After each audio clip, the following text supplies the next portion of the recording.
Dear Dad, growing up, I was always your little girl. You were the man I looked up to.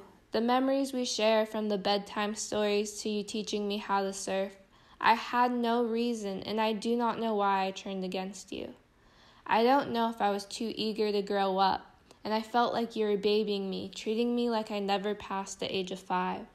Or maybe it was the girlfriends I just could never like. Our communication started to take a turn when I was in middle school.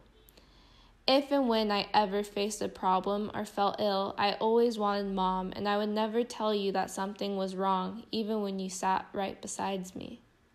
I knew it frustrated you too, that I would never come to you, but I still did it time after time. I went from your little girl who would never stop talking to a teen that just gave you the silent treatment.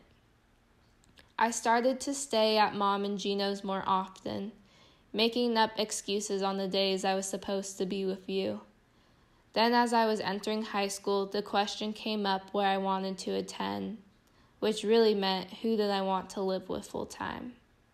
And after I moved in with Mom, all my attention and affection towards a father went to Gino as I neglected you. We lived in the same town, maybe a 15-minute drive, and I would make it impossible for you to spend time with me. Looking back, we'd maybe spend a week's time together in a full year.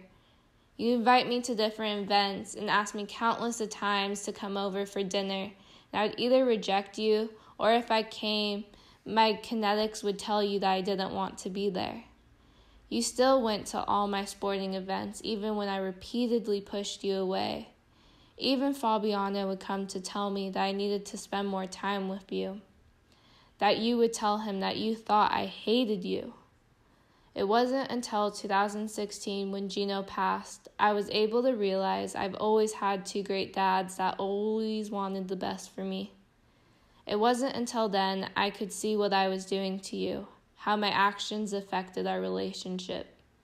The time between Gino's passing and me moving to college, you stood by my side, and during this time we were able to rebuild our communication.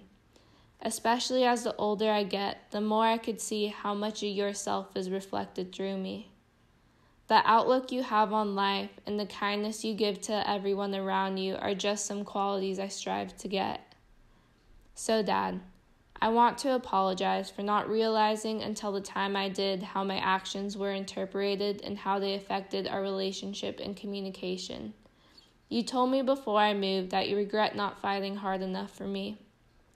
But I need you to know I never loved you any less than I do now or when I was your little girl. Love, your daughter.